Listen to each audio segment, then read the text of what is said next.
welcome back to Winsome Acre Homestead. Today we have some severe thunderstorms coming. Doesn't look bad, but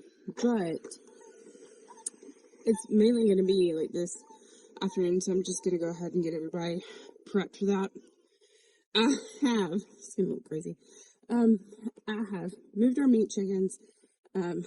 They're past due to be processed, but we have to work with the weather and my husband's schedule to get this done. So they're large and they're ready to go, but we still have them. So with the weather, we have like stakes, and I'm staking down their pen, and then I'm gonna like loosen the straps on their like shade cloth so they don't become like this big umbrella boom balloon and just fly away. Or not them, but their kennel. And I have our secondary pen that I have flipped over, and that way the wind doesn't take it, because I don't have enough stakes for it. It doesn't matter because there's no animals in it right now, and it's starting to rain on me. But we don't have severe weather right now, so I'm just going to do what I can to work through this rain right quick. Meat chickens are moved. I gotta give them their feed and water back. I have this flipped over. Goats are good. They've got shelter and stuff like that in there. Oh my gosh, it's like, oh, it's raining. The meat chickens are getting some fresh water. The pigs are good. And we gotta deal with the rabbits, our egg layers, the goats, and our little ducklings, which are in the brooder. And they're in the house, so they're fine. I don't have to worry about them in this weather. This is what it's all about. This is what we talk about in the homesteading community as animal husbandry. So, you go, baby.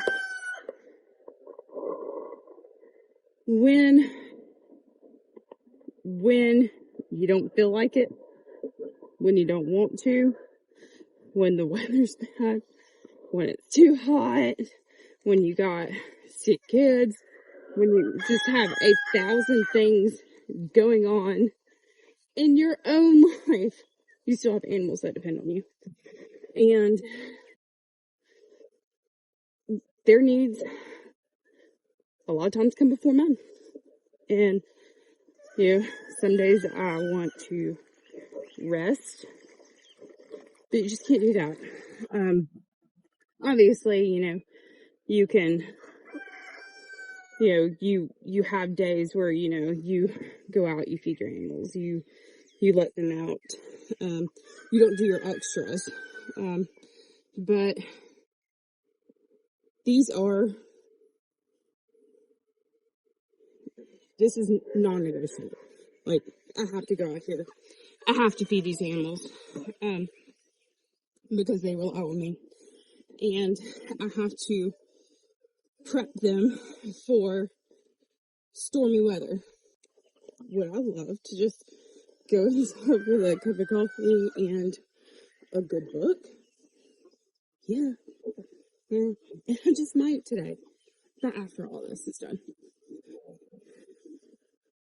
My mornings, my evenings, middle of the day, all consist of making sure that these animals that I have taken upon myself and my family to get to care for, to take care of, they come first. That's it. For me, and in my mind, I always wondered, is there a wrong way to homestead? No. There's not a wrong way to homestead. There's so many different ways that you can homestead. You can homestead on 1/4 acre. You can, you know, upwards to in the teens, the hundreds, the thousands of acres. Now, can you do it wrong? You sure can.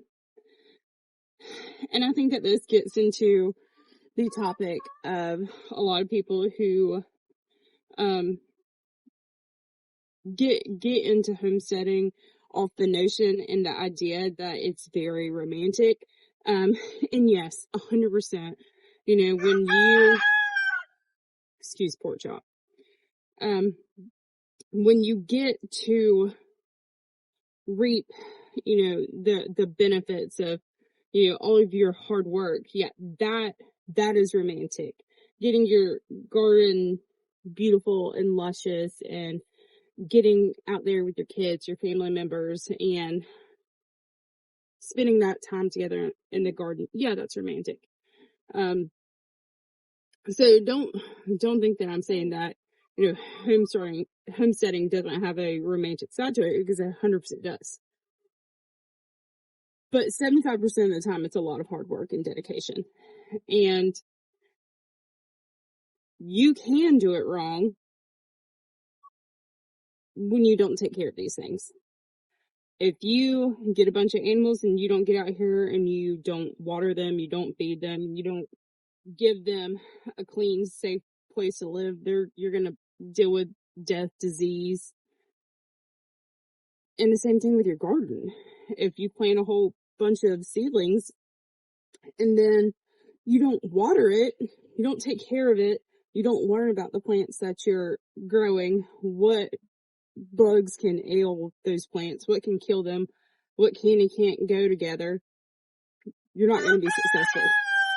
So there's, hobbyists, and there's those that are really trying to make a difference for their families and their sources of food. So no, there's not a wrong way to homestead. You homestead any way you want, but yes, you can do it wrong. And I think that, taking care of the things that you want is super important. Wow. Random sun that just came through. Huh. So cool. But like I said, it's so much more than what people do. So if you want to do it very small scale, say you want like 4 or 5 chickens, and then you want a small garden, like that's still homesteading. Yeah, if you take care of it, you're not doing it wrong. If you get 4 or 5 chickens and a small garden, you don't take care of it, yeah, you're homesteading, but you did it wrong. Moral of my TED Talk today, the very core of it, is when you want something, you have to look past the romantic notion of it, the end goal. You have to really enjoy the process of getting there. And baby chickens, any baby animal, takes a lot of hard work and dedication, and making sure that they are safe and cared for every day. You have to think about the, if are you going to work full time, or is this going to be your full time job? This is my full time job, is taking care of our children and taking care of our homestead. This is what I do, and I love that. I love that. This has really just given me so much enjoyment. I like to serve my family in this way, by providing, food for all of us to eat. That is outside of necessarily just the kitchen. There's food in the yard. There's animals that are going to be here for me, and there's food in the garden. Homesteading is what you make it. Like I said, you can homestead on, a quarter of an acre, for half an acre, or upwards. You can get as much as you want. All right. But you can do it wrong if you don't take care of it. Like anything in life, if you don't take care of it, it'll perish. All of my animals are taken care of. It's starting to drizzle me again. We're not supposed to get like bad, severe storms until this afternoon here in Georgia. It said like damaging winds, hail, just the whole 9 yards. And so I'm really, really hoping that we don't get hail, because I really, really don't want my plants to get damaged. I feel like I should use myself as a human shield for these plants because I've worked so hard on them and I just don't want them taken out by hail damage. Anyways, we'll see how this goes. I'll update you guys sometime in the next few days after these storms are past all of us. But for now, everybody's good to go. I'll periodically come out here and check on everybody, leading up to the storms and then afterwards. And hopefully I've done enough to make sure that everybody is good to go. Y'all have a wonderful day. Happy homesteading.